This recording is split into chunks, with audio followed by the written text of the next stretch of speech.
Welcome to the Planet B podcast, where truth, transformation, and faith converge.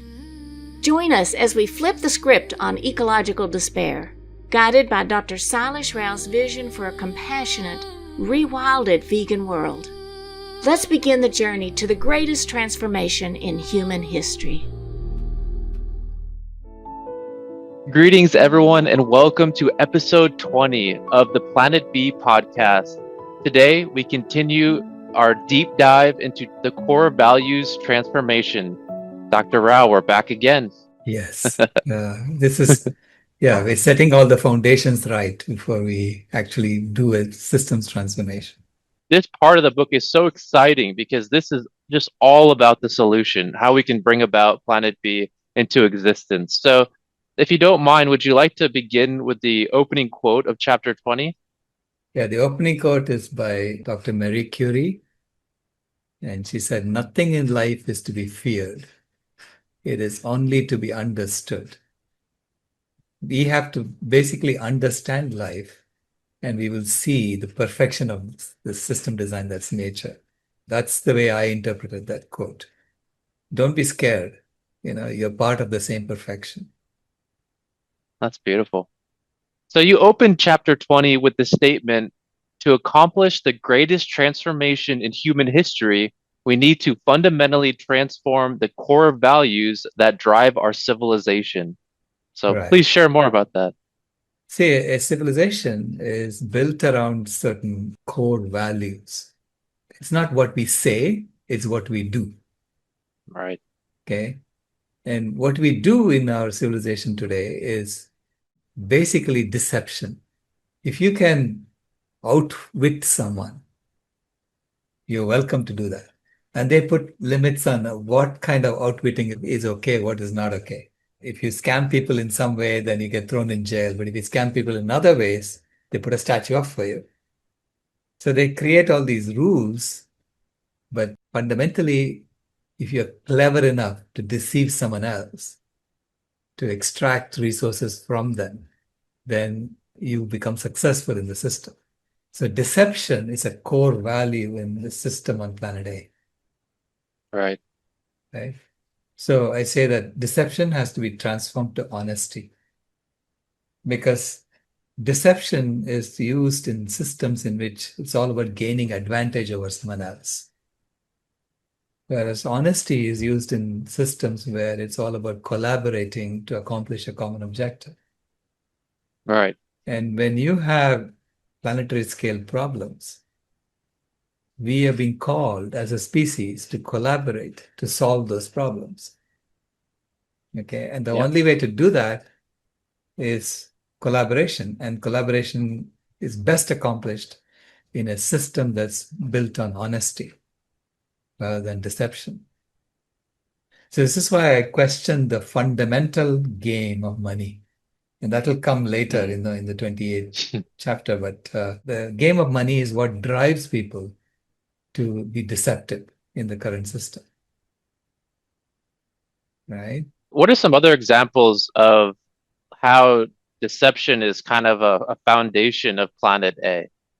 Think about games we play. The games are all about winning as opposed to collaborative games. So they're all finite games that we play, okay, mostly. And in any game, if you're really good at deceiving, you become lauded in the game. They praise you. So think about a game like baseball. If you're a pitcher in baseball and you throw a curveball, when you have the same action as if you're throwing a fastball, you can deceive the batter. Yep. And if you can deceive the batter, then you get the most money, right?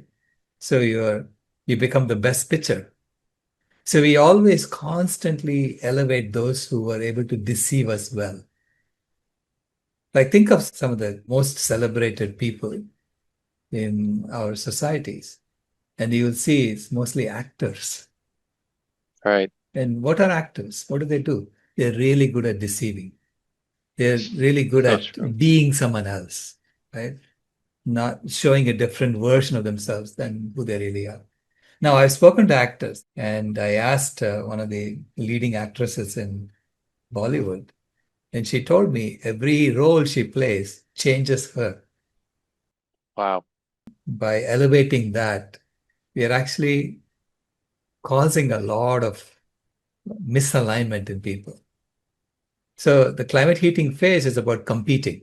It's all about competing and who's better than who, and playing finite games and seeing who are the winners in the game and so on. And where deception is a very important tool for you to get ahead. The climate healing phase is about collaborating to solve the common problems and to restore the life support systems of the planet. And that requires honesty.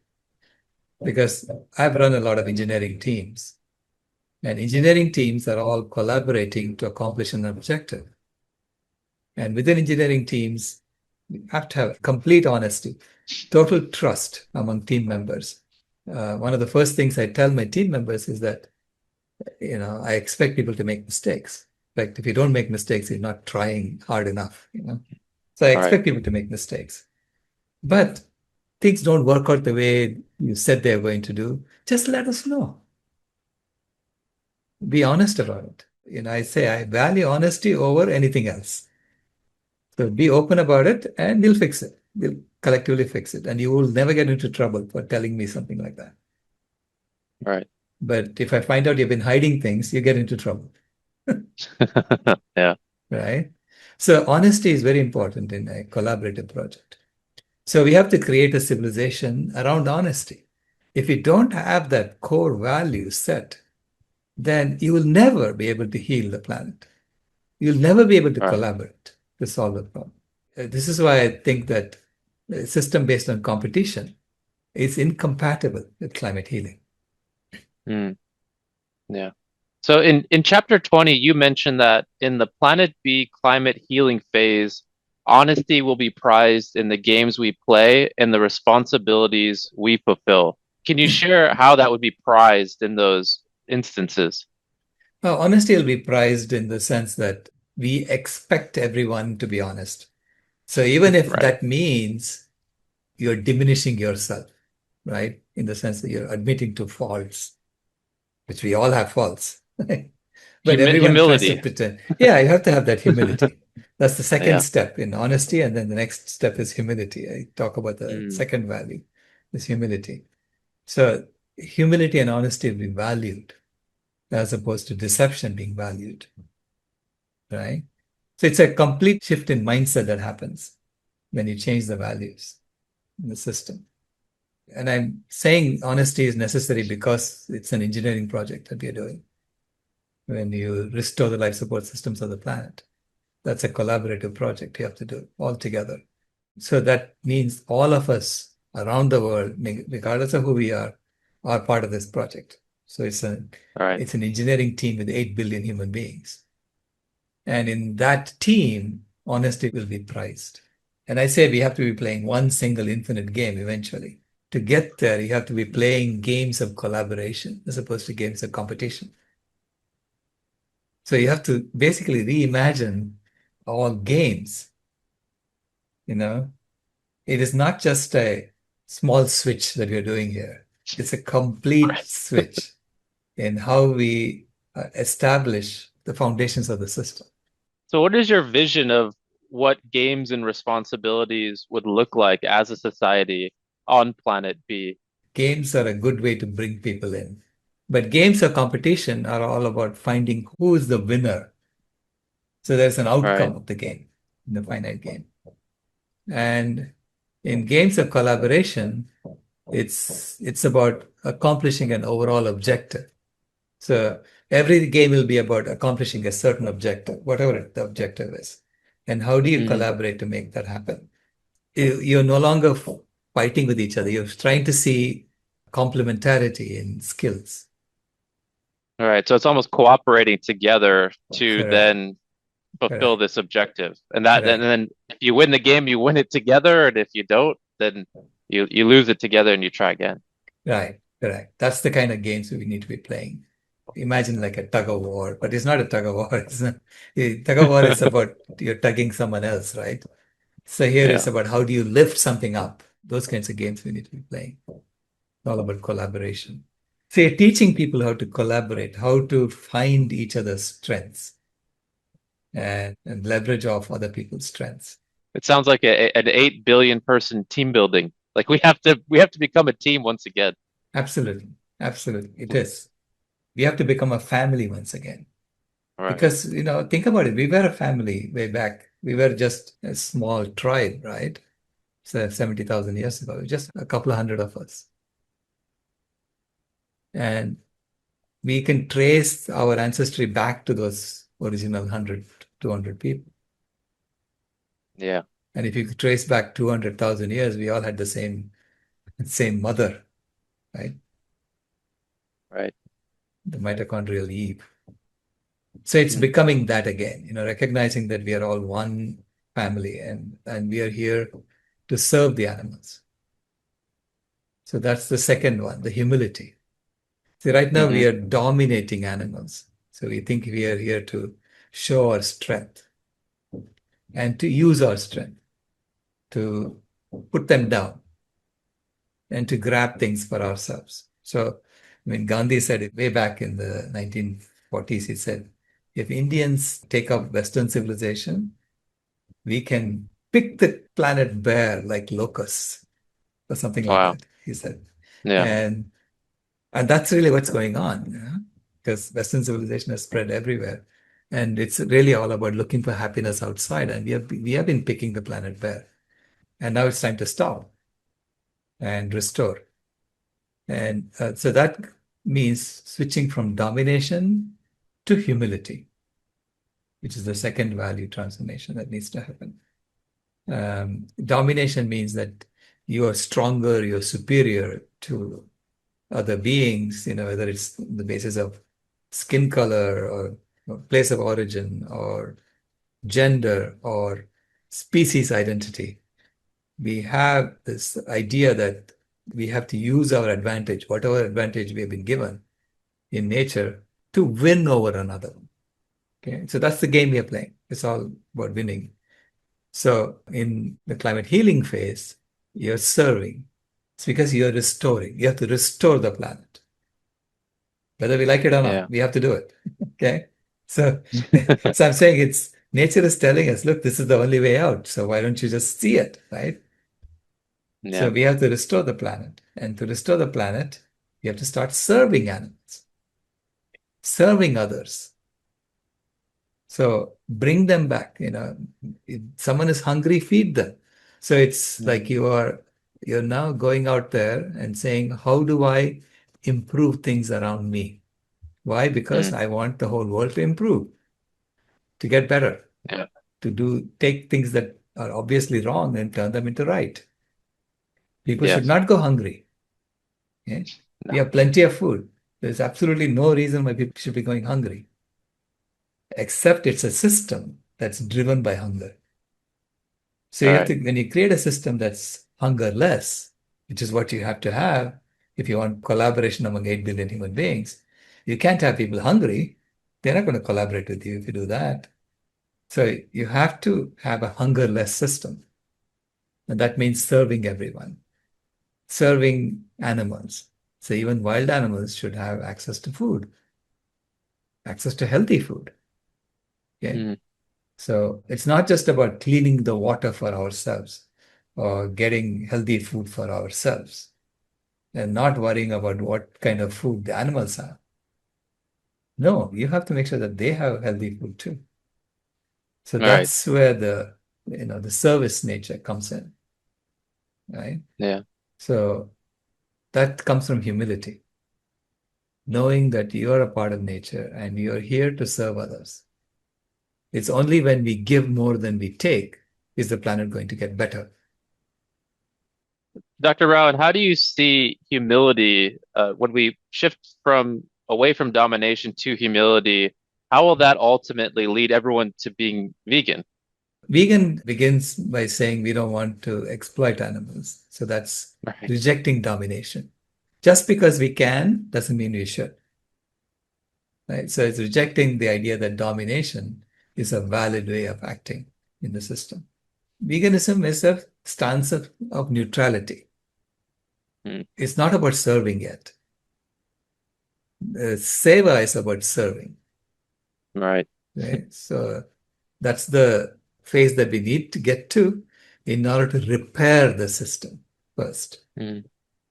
Once you repair and you have restored the planet, then I say, we can figure out a system in which we are equal to all species.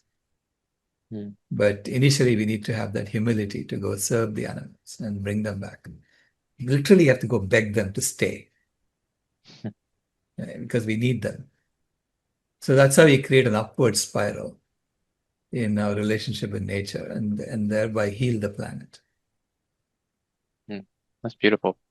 So in chapter 20, you highlight that in the climate healing phase, we will truly be striving for health, happiness, and harmony in our relationships with each other, with the animals, and with nature. Can Correct. you share a little bit more about this?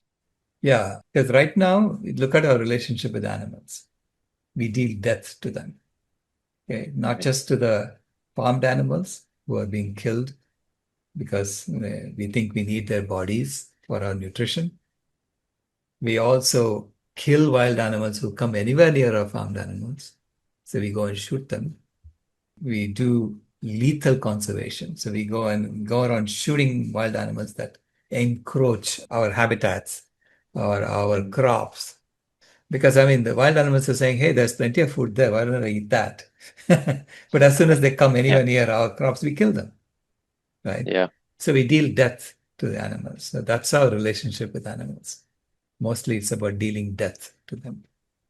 And we deal diseases to each other. We even routinely get our children addicted to sugar so that they Yep. become diabetic. They become obese. They become customers for the pharmaceutical industry. So we have allowed that to happen to our children. We have allowed supermarkets to have candy at eye level. We have allowed our governments to say that sugar is an essential food commodity. Oil is an Bizarre. essential food commodity. Yeah. And it's really bizarre. I think about it, from a health perspective. Why is that an essential food commodity? It's an addictive food commodity, and that is good for addicting people into compulsive behaviors that will increase their consumption and therefore grow the economy and therefore cause diseases to happen within human beings. So in our relationship to each other, we are encouraging diseases to happen, even to our children. We need to, honestly look at what is going on in the system, and only then can you fix it. Okay? So that I Right. say is how we relate to other human beings, dealing diseases. And finally, destruction to the planet. So, we don't think twice about raising down forests to create more grazing land for our farmed animals. So it's always the excuse is we need more food, and therefore we have to cut down more forests to create more food. But it's the food not for us directly, it's for the farmed animals, and then we eat the animals. So we are raining death to the animals, diseases for human beings, and destruction to the planet. That's the climate heating. Those are the values that we have in our relationship with each other. When you look at it honestly, people talk a good game. They talk about health, happiness, and harmony. Everyone talks that way. But you look at the actions. The actions are like that, right? So I'm saying that for in the climate healing phase, the actions have to match the talk. It truly has to be health for human beings and happiness and harmony with nature. So health for animals as well. So it's health, happiness, and harmony for all beings. I'm ready for that. It really has to be designed in. Right. Okay? So it has to be designed in the games we're playing. It has to be designed in the systems that we are building. Because currently it is the death, disease, and destruction are designed in. Yeah. And this leads right into the next question. So the next question is on planet B, how will we create these systems and processes that measure against the what you call the 5H values, which are honesty, humility, health, happiness, and harmony. Yeah, basically, when you design a system or a process, you have to measure it against this 5H criteria and reject anything that doesn't pass the 5H criteria. So be very, very careful about introducing new chemicals into the environment. Everything has to be looked at from the perspective of health, happiness, and harmony. And be humble enough to say, maybe I'm wrong from what I did last time. Yeah? Right. And I'm willing to fix that. So this is how engineering teams work. Right? You have to have the humility to admit when you're wrong and fix it together. So I see that as a litmus test, a 5H values litmus test that we use for anything that we design in the future in Planet B. And Could we you have give to, like an example of what like maybe a system or a process would look like that would be measured against that 5H? so it will be like you make sure that you have adequate nutrition available to every human being on the planet. So you have to create a process for making sure that complete balanced meals are available in community centers throughout the world. You have to make sure that there's a wide variety of foods available at every center.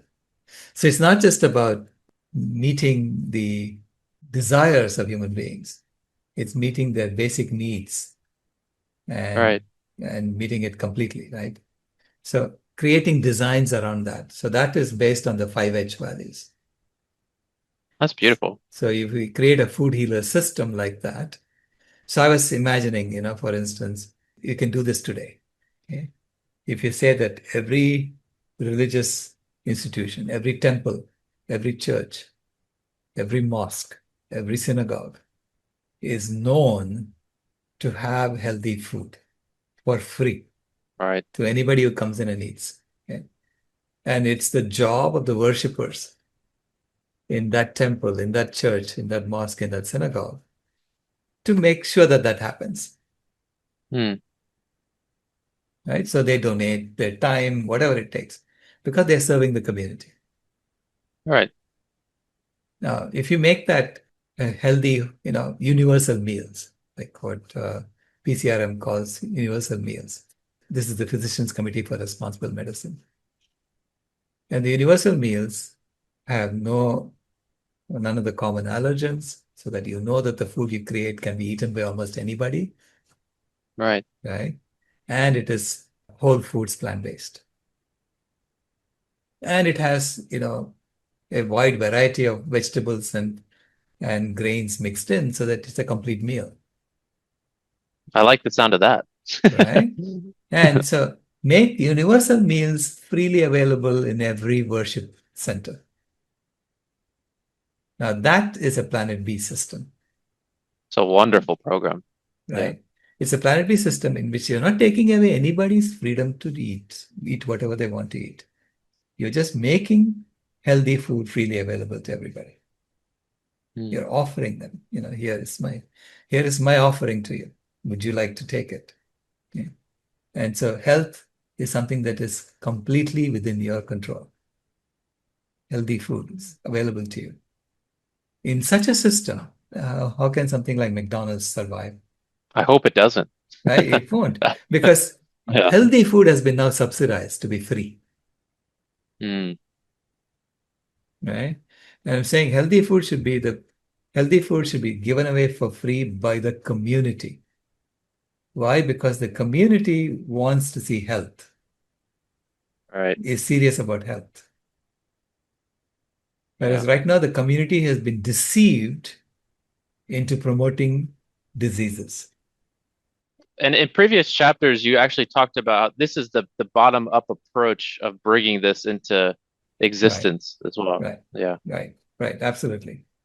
And it doesn't take much. I was calculating if you cook in bulk, it's the equivalent of something like less than $1 per meal per person.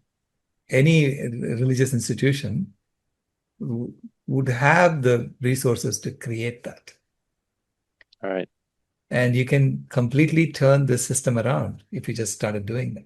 So I would say, if someone wants to be a Planet B community, if say a city wants to become a Planet B community, that's the first thing I would say that they should do from an engineering perspective, is to have community centers, whether it's religious centers or whatever. You can start your own community centers if you want, but ideally do it through existing communities already there, like religious communities, Right. and make it known throughout the city that you can get healthy food for free. Okay, and make that happen. That's a very achievable step, I feel like. Correct. Yeah. If Yeah. you have to cook in bulk, go cook in bulk. The largest food charity in the world is Food for Life International. I think now they call themselves Food Yoga International. And they serve billions of meals. And their meals are all whole food plant-based. Hmm. And they make something called khichdi. Khichdi literally means a mixture of things. It's a mixture of a grain and a lentil. So it's basically a universal meal, Hmm. and whatever vegetables were there that day, they chop it up and put it in the machine. So they have huge machines making this food. And it's delicious because it's got the right amount of spices, and I've gone and served it to school children and they keep coming back for seconds. That's wonderful. And they're already doing that. They're already serving healthy meals to children.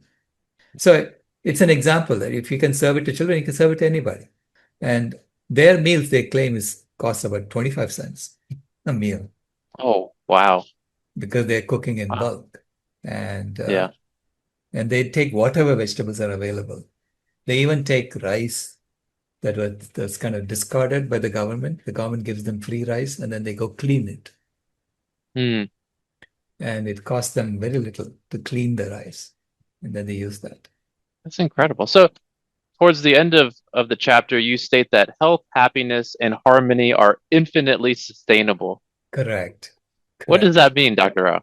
So health, happiness, and harmony, you can continue to sustain that forever. Death, disease, and destruction eventually goes down to zero. Meaning you'll kill all life. Diseases, if you keep increasing diseases, at some point you won't live. You'll die. And destruction, it's a finite planet. You cannot keep destroying the planet and expect it to always come back. It's not sustainable. So I say that health, happiness, and harmony are infinitely sustainable. You can maintain that forever.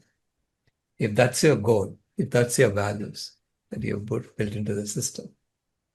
So if you're looking for a sustainable system, it cannot be based on deception. It cannot be based on domination. It cannot be based on death, disease, and destruction. Impossible. See, it's impossible to tweak without changing the values.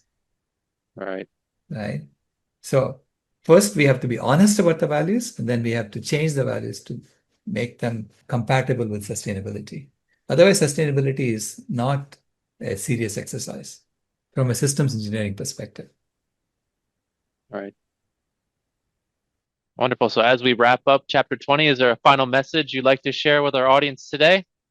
If you think about it, reaching to sustainability is something that we have always wanted and we always thought we were working towards. So I'm just saying, let us get serious about it. That's all. That's a perfect message right there, Dr. Rao. So thank you all so much for joining us for episode 20. Our next episode, which will be focused on the goals transformation. So we hope you'll stay with us and join us once again. So thank you so much, Dr. Rao. Thank you so much to our audience, and hopefully we'll see you again soon. Bye. This has been a podcast from Planet B, where we finally read the compassion memo. If you haven't moved here yet, we thank you for visiting.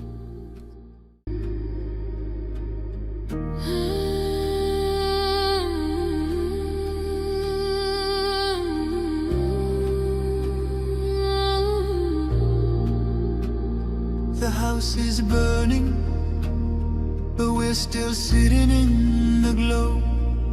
Phones charged, lights on, pretending we don't know. But the forest is silent, the river's running low, and the flame on our plates is the strongest fire we throw.